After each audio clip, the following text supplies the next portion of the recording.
rồi nha bà nạp rồi nhá nè không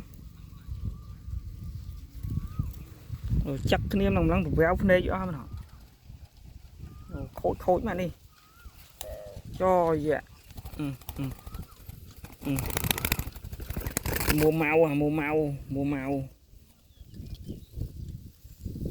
anh đi mua màu khăn khăn ra lại thằng đi vay bị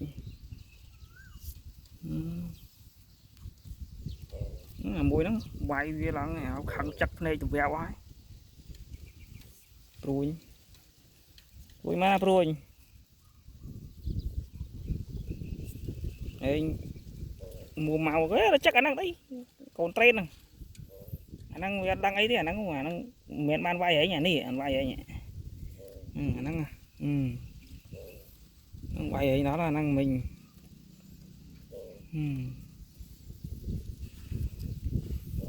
vay ấy nó là năng nè đi slow ra lại nè không thôi chân thôi chân